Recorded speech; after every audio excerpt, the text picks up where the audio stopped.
Dribble. Welcome back to the Daily Dribble Podcast, guys. I'm your host, as always, Nic Zammit. I'm absolutely stoked to be recording here tonight, joined by fellow cover brethren, Matty B. Mate, welcome to the show once again. Praise be onto the cover, as always. Praise be onto all the brethrens. Thank you for having me. I thank you very much. Absolutely. Couple of heavy hitters here flying the flag for our respective podcasts tonight. Bro, the heaviest hitters. They only get the big boys out here when they need them out here, okay? We're out here doing the dirty work. We're in the paint. We're throwing elbows. We're getting rebounds, okay? Backs, my man. Well, just quickly for the listeners out there, it's going to be a pretty quick episode because I know you've got an appointment coming up for a little physio appointment for your knee. But maybe while you're there, I've got to be tended to. While you're there, my man, get your shoulders checked out because they're looking pretty sore from carrying the load. Carrying the load. Well, you know what? You need to hit up Lachlan in the DMs and you need to let him know I'm carrying the load way too much. Absolutely. Time he pulled his weight. That's it. He got to get in here. He's not a paint man. He likes to think he can get out there and splash the threes. He's not a three man either. I don't know what he's doing. He's left right out. Put him on the bench. A big man like him, hey. It's not what you'd expect. That's it. That's exactly what you would expect. Guys. The modern day. It's unbelievable. It's unbelievable. Stoked to be here though once again. As I said, it'll be a pretty quick episode. Going to rattle through just with Matty B in a moment what he's made of the off season. We're then going to chat about some of the teams or players we're expecting to overperform or underperform in the upcoming season. So looking forward to discussing that with you momentarily. Before we get into it though, guys, a big shout out to the Spotlight Sports Network and our what is he? He's the podfather, isn't he? The podfather. He's the podfather. He's the man. He is the man at the cover there, hooking us both up. We love everything he does. He's an absolute champion on and off the court. So certainly appreciate all that he's doing for us both. Be sure to stay up to date with all of our socials, Instagram, Facebook, YouTube, Twitter, and TikTok, as well as subscribing wherever you listen to the show. Myself and the boys certainly appreciate the love. So keep it coming. Very good. Good stuff. Let's get into it, Matty. The Daily Dribble. So we'll start with, now it's been a couple of weeks since we last spoke.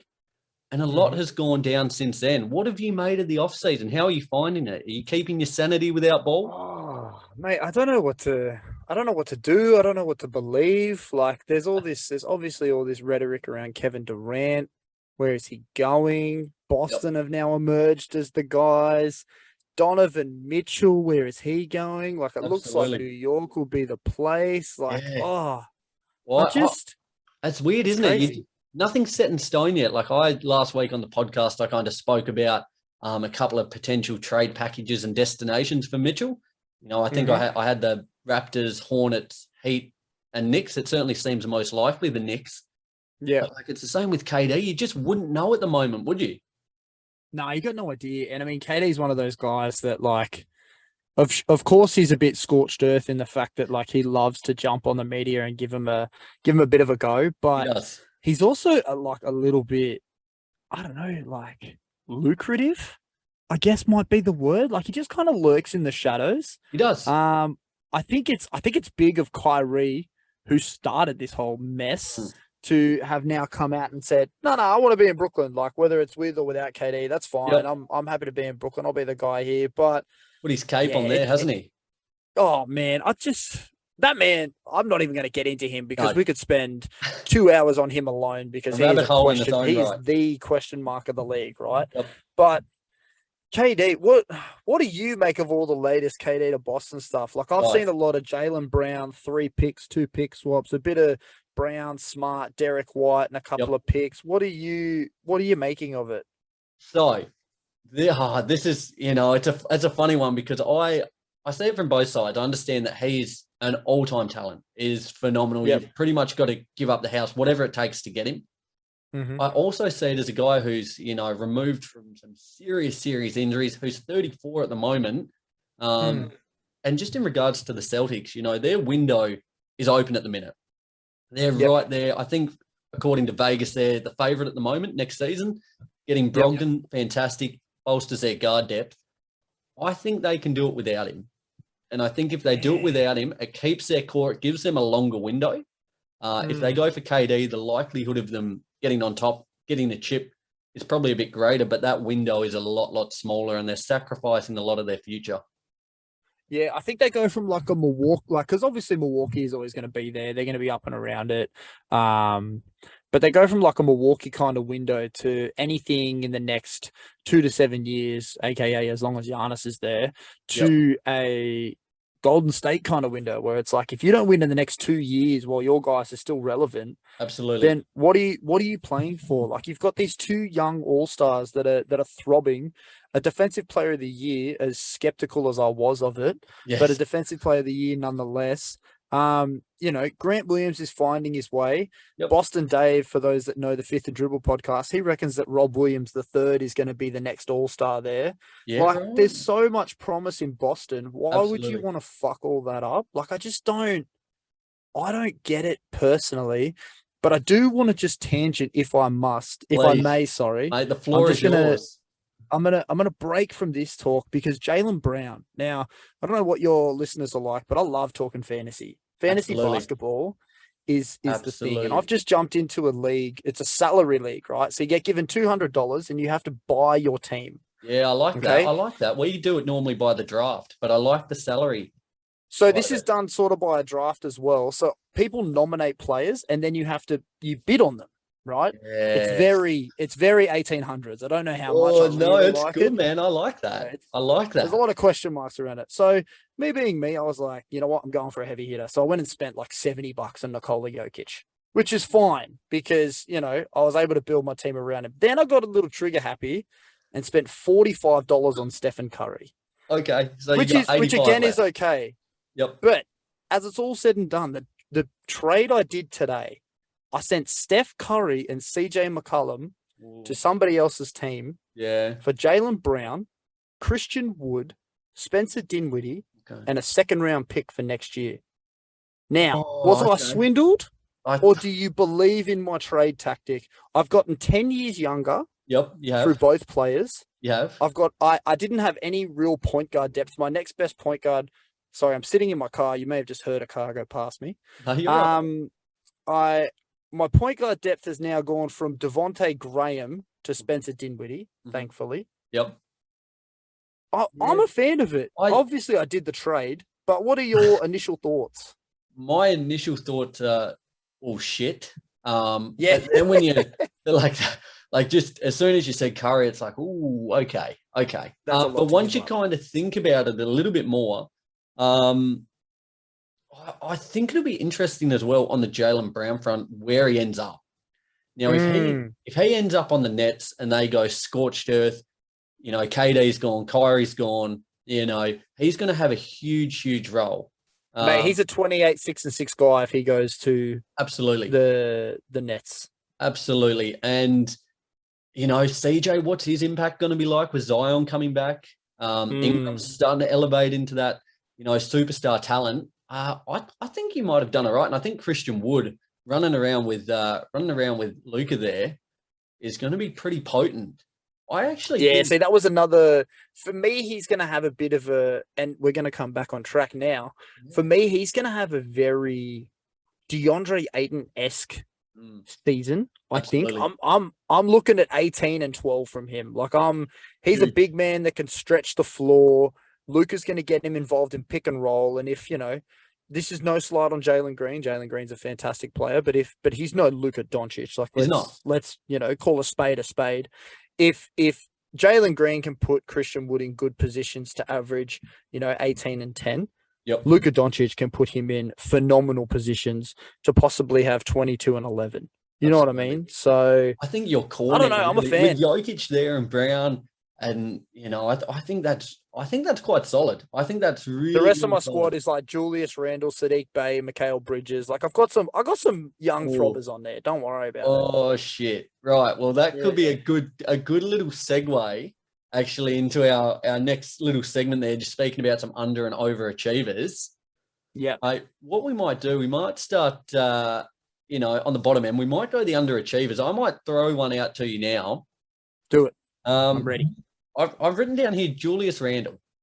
Now, yes, I'm worried after you've just said you've got him in your team. I think he's going to underachieve this season. We saw him regress a great deal last season after a phenomenal campaign where the Knicks made the conference finals there. But I just think it's going to be a real ironing out phase for him. Barrett's elevated, Brunson coming into the fold, potentially Donovan Mitchell as well, if that all plays out as it's looking likely to. I think he could be set to really regress this year. I think in terms of counting statistics, I think of him kind of finding his way within the team. He probably Mitchell comes in the third or fourth option now, where he went from the number one guy only, 12, 18 months ago. Yeah, I don't know, because Jalen Brunson, as good as Jalen Brunson is, he's a pick and roll point guard at heart, right? Julius Randle is a big man. He likes to run the pick and roll. Okay. And as we know, Tibbs doesn't have the greatest offensive schemes. He's a man that's known for defense. Okay. Absolutely. So if you've got Mitch Robinson playing the center and then you're virtually the same, I mean, I know Jalen Brunson's a little small, but if you're virtually the same height with RJ Barrett, whoever plays the small forward, and Julius Randle, I think there's a lot of pick and roll options. I think everyone knows that RJ Barrett's good. Yep. And they're going to close out on shooters. Yep. So I actually think we're going to get a bit of an uptick from Julius Randle. I think the third fiddle role might actually suit him quite well. And he's now going to have a point guard that is in front of him that can get him in the right positions. Yep. Like, he hasn't had a real point guard since Lonzo. Absolutely. And his first breakout year in New York, he didn't have that in front of him. So RJ, do what you got to do, dude. Like, if you're going to grow. Donovan Mitchell, if you're going to come there and they're going to send a plethora of nothing over to Utah because Utah's going to go scorched earth, then that's fine. You do that. But even with Donovan there, like Donovan, that's my point. Yep. So that was what I was thinking. Like, I kind of based it, I guess, on the thinking that Mitchell comes in because it's looking pretty likely at this point. You reckon he's going to get, like, for a guy who's as hungry as he is, who loves playing hero ball as much as he does, like, he was unequivocally in that series against the Hawks. He was their only form of offense. Okay. To put it in, I think he's a better version of Marcus Morris Sr. in the sense that he's got the similar kind of mid-range. Yep. I think he's more aggressive on the boards. I think he's definitely a better passer. Yep. The only thing that stops Julius Randle is Julius Randle. If he accepts his role as a fourth man, he can still average 20 and 10. Absolutely. Like, there's no reason that he can't. Look at the other stuff around him. Mitch Robinson, he's not going to get very many points. He's going to be there for one thing and one thing only, defense and rebounds. Okay? Yep. Donovan Mitchell, a slasher, going to bring up the offense. RJ Barrett's a slasher turned shooter. He's going to do his thing. And Jalen Brunson is a good all-around offensive point guard. Yep. I think that there's definitely a role there for Julius Randle to thrive. Yep. But as I said, Randle's going to Randle. Like, if he doesn't accept the role, then they're pretty well F for broken. Well, early picks for the Knicks, Sam. Where do you see them playing out this season? Do you think they're going to make a resurgence this season, or kind of, similar to what they did last season?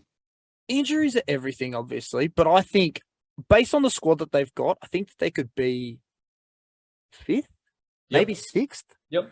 And if Donovan comes in there, then I will lock in fifth. Yeah. Because there's obviously, like, there's chemistry issues and all that kind of stuff, and we saw that without a guy like Donovan Mitchell in the fold last year. But if they come in with defined roles and Tibbs not taking any crap, they could definitely be a fifth seed. I agree. And I think if Mitchell comes in, that's where they're looking. I think that's what they should be targeting. If the chips and injuries fall right, maybe a home court could sneak in. But I think if Mitchell doesn't come around, you're looking at a play into a eighth at best, I reckon, just with how stacked the conference is at the moment, which is awesome. It's awesome to see both conferences loaded. A lot of high quality squads out there at the moment. Yeah, exactly. I think it's fantastic to see. My guy, who I think is I have two guys that I think are going to compete for most improved player. Ooh, here we go. So a couple of overachievers. Let's get it. Couple of overachievers. Sadiq Bey. Yes. I think he could really compete for most improved player, especially considering he's going to be one of the older heads. He's already got a 50-point game under his belt. He's got that dog in him, doesn't he? Like, he has got that dog. Yep. And he's been up in the Rockies and training in low altitude. And he's been going bananas. You love to see that. That is work ethic and then some. he's gone full Goku in a Dragon Ball Z. He's in a hyperbaric chamber doing his thing, right? Like, I love that. Yeah. My other guy, and this is purely because they've effed everybody off around him, Kelden Johnson. Yes. Kelden Johnson has the ability to score 6 more points a game, grab 2 more rebounds a game, and, you know, maybe dish it 1 or 2 more times a game. And you've seen the growth that happens in the Spurs system. If he did all of that, that takes him to 23 points a game, 8 boards, and 4 assists. If you do that over 82 games, keeping your same shooting averages of like 47, 40, and 75, you tell me that that's not the most improved player. And I tell you what, his contract, what was it, 4 years, 80 million, looks like an absolute steal. They got him for a steal. That is I thought Mikhail Bridges 4 years, 90 was good. And then this one came out, and I tried to ask the boys in the group chat, hey, which one would you prefer? And they were being dickheads, and they just ended up putting in an option like, I just want milk that tastes like real milk. Like, I don't care about your milk takes. I want to know a real answer. Give me the answer. Who would you, if you had between those two guys, 490, 480, do you want Kelden or Mikhail now? Right now, if you're starting a franchise, who are you taking? Oh, I think just from what we've seen, just, I guess, a longer sample size and on both ends of the floor, I would say Mikhail at the moment. If you ask me at the end of the season, I reckon Kelden, because I see that as well. I see huge potential for growth there for him. And I reckon your lock of most improved, I reckon they'd be paying juicy odds, and I like that pick too. Yeah, I think those two are going to be absolutely battling it out, and it's going to be great. And like, the Pistons aren't going to be world beaters. They might be a play-in team. Which would be awesome for them. Be awesome. It would be great. It would be fantastic that, you know, they've helped in areas that they needed help. That, you know, Cade's obviously got another year of growing. Absolutely. You know, bringing in Duran and Ivy and all that. That's going to be fantastic for them. I can't wait to see them. They're probably going to battle out for Rookie of the Year being on a crappy team. But the Spurs are going to suck. They're going to be like, we thought the Rockets were bad last year.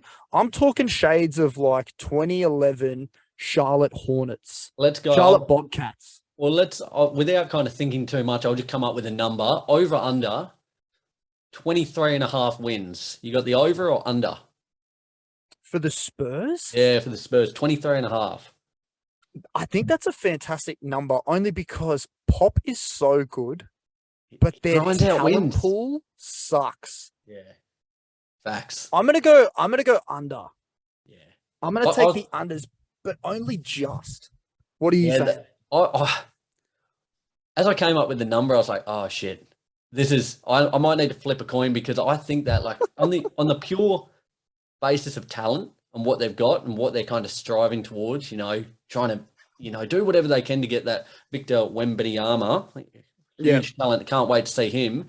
I would say the under, but I just think purely, even last season, you know, granted, I know they had Murray, but the way that Pop just grinds out wins somehow, some way, every night they play hard. I'm going to take the over, but I reckon if they do, it's like 24, 25 at best. Yeah, see, I'm with you, but in the inverse, my under is going to be like, they win like 21 games. Like, they're only just going to miss the mark, because they're better than the Rockets last year. They were 20 and 62. The Thunder, you can't judge because they shut everyone down, as they always do.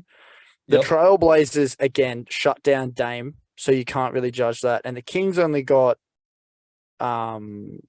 DeMontis halfway through the year, so you can only take that on face value. But they're better than those Rockets. I agree. It may just be the fact that they're in the Western Conference that they end up under 23.5. If they're in the East, they could scrape 25, 27 games maybe. To be honest, I live and breathe everything basketball. But I would be struggling to tell you 5 players at the minute on the list, especially given now our man Jock Landale's out. You know, their list is looking all sorts of shaky. Yeah, I reckon that's fine though. That's fine though, because that's, you know, they got a good haul for Murray there. You know, It's kind of a shame because you'd like to see Pop have a good team around him and have one more real red hot crack at it. It's not going to be the case. So there's not going to be any miracle this season of making the play in. There is zero chance of that happening. And you know what? If it does happen, I'll shut down my podcast.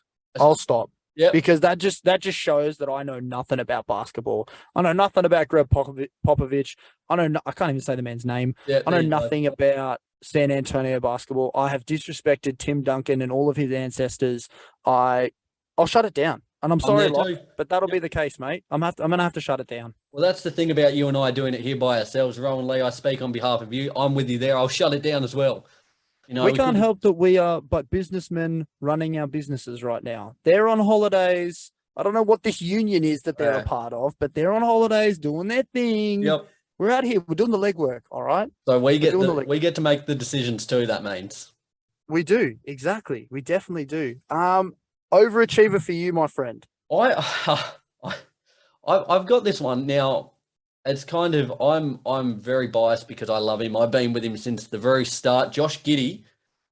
I think he, he's becoming quite a focal point in people's minds of a bit of a star. I think he's really gonna up it a notch. I think he could nearly become, to a certain extent, if you kind of squint your eyes, a Luka without the shot. Oh wow! There you go. I think this combination, the amount of he's a lot more hungry for the boards in the NBA than I thought he would be. And I think his playmaking is it's elite level. It's up there with the best in the league as it is. 100%. But when you factor in bringing in a guy like Shet, who's just going to be able to roll to the rim and just his assist numbers with Shet on the inside, SGA on the outside, it's just going to be bulk. He's going to be looking at. I'm worried about Chet. And I'm sorry to take away from your Josh Giddey rhetoric, but I'm worried about Chet. That I have shades of a very slim 7'3" Latvian boy that was drafted by the New York Knicks. Yeah. He had a jump shot. He had post moves. He could pass. He could rebound. They even nicknamed him the Unicorn. They did. And he then went down with one injury and he has not been the same. He's been on 2 teams since. Yep. And just hasn't put together more than a 50-game season. Absolutely. Since his injury. Absolutely. I'm very worried that a thinner, taller Chet Holmgren could be down the same path. You think about the boys he's got to go up against. Yep. Some big timber. Bro, I'm even worried about Chet going up against Rudy Gobert. Yeah. And that man has not no muscle because he's obviously huge and it's all proportionate. But, you've then got guys like Nick Jokic, Giannis, Joel Embiid. Like, Clint Capella can throw his ass around as well. You know what I mean? Like, he has AD to a certain extent if he gets there playing the 5 for a bit. Look out. AD's a piece of paper. I'm out on AD. AD's a piece of paper. I'm out on AD. But, Zion exactly. through the paint. That's a 6'6" guy that will fold him.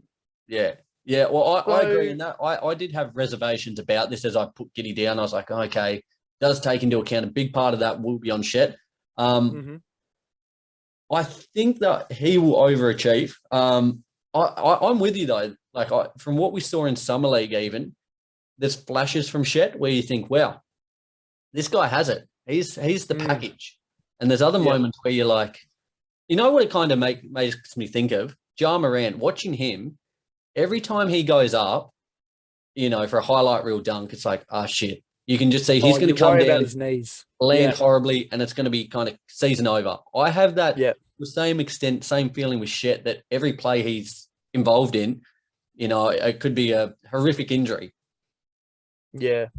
So I'm with you, and I think that's that's me being an ACL brethren. Shout out, but and obviously seeing Derrick Rose and everything that happened with him, Ja Morant, the parallels are insane. But back to the point at hand, and we're getting very tangenty on this podcast, and I'm very sorry because I love that, mate. That's why I get you on. That's what I want.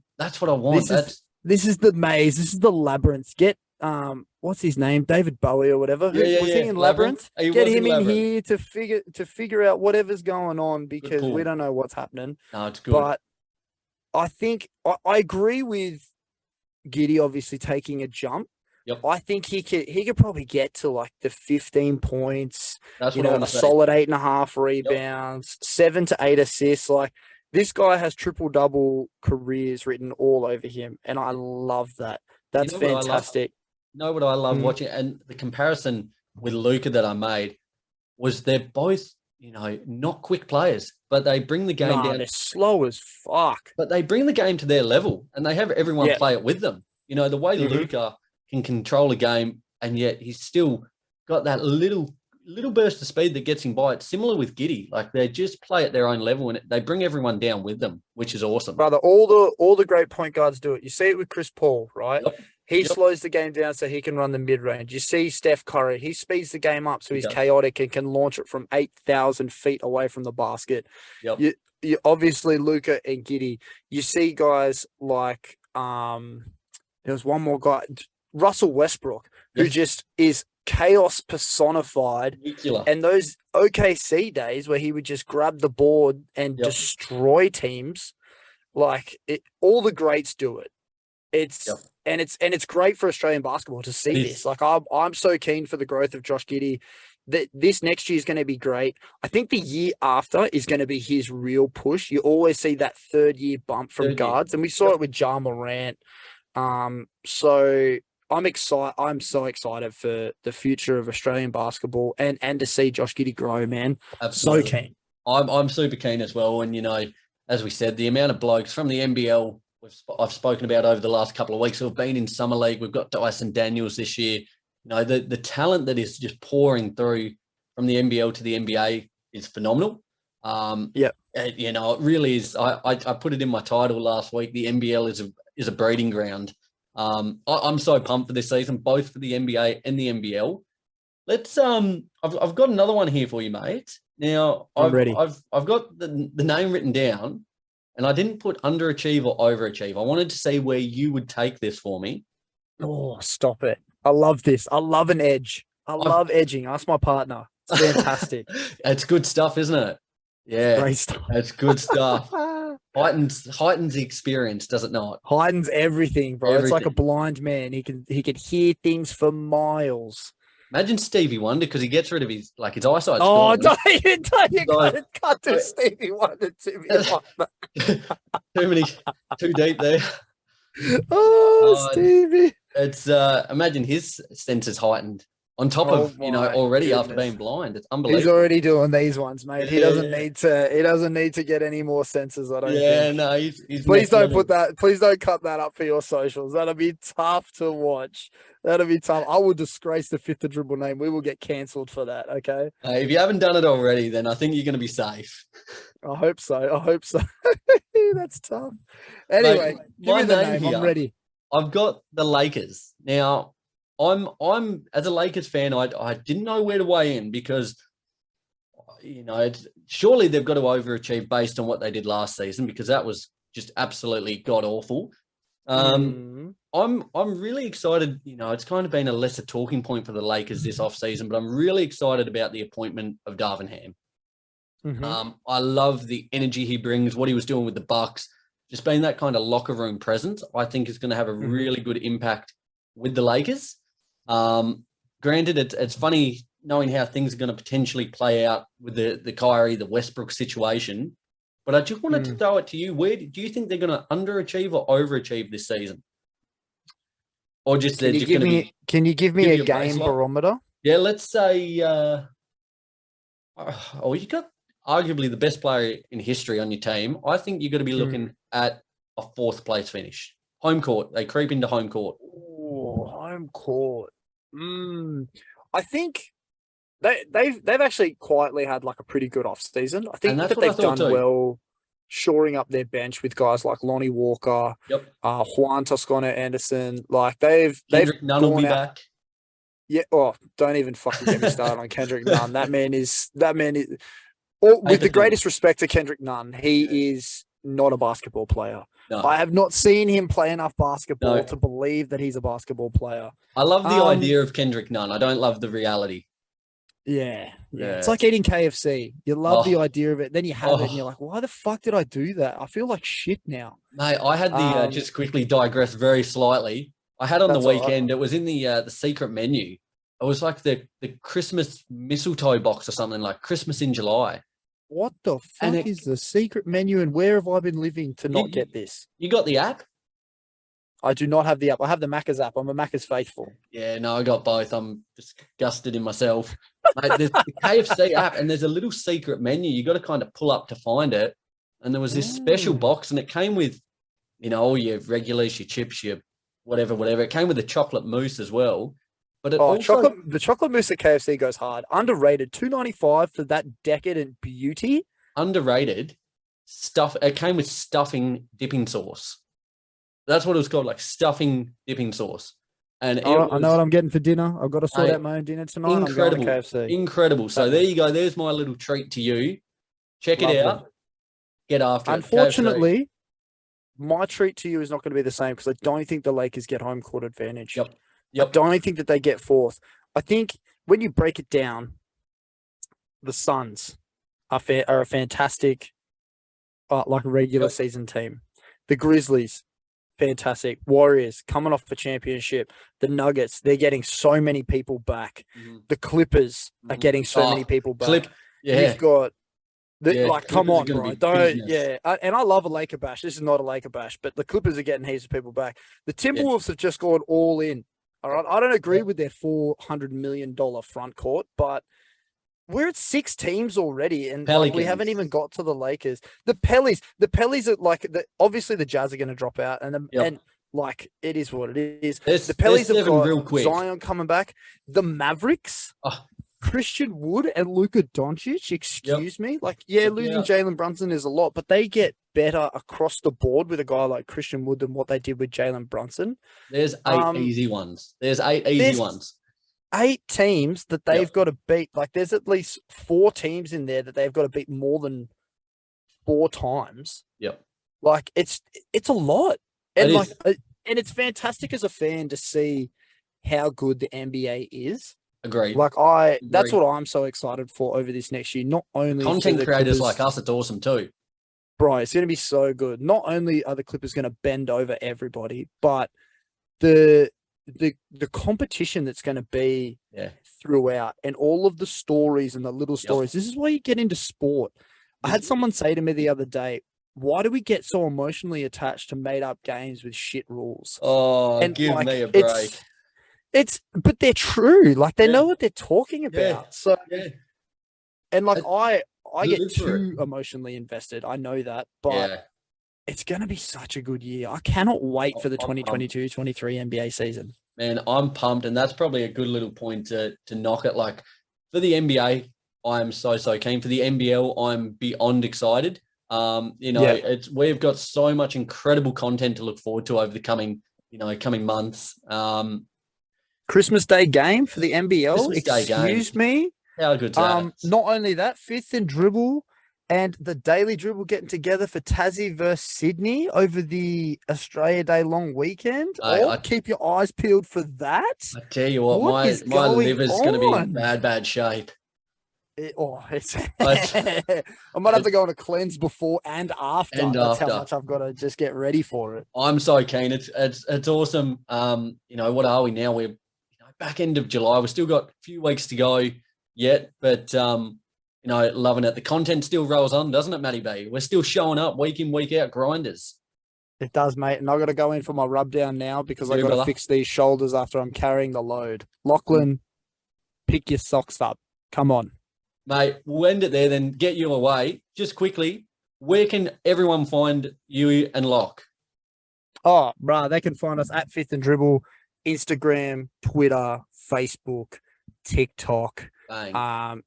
Put it into Transistor and you find all of our pages and whatnot there. Shout out to the brethren at the Cover AU as always. Praise be. Praise be indeed. Mate, I really appreciate you coming on tonight. As I said, flying the flag for the boys. It's been a pleasure talking to you. I can't wait to do it again soon. Mate, whenever you need me, I'm here. Let's fly that flag. Brilliant. Guys, from Nick, from Matty B, from the boys at the Fifth and Dribble team and the Daily Dribble team, it's been a blast. We can't wait to talk to you again next week. Ciao.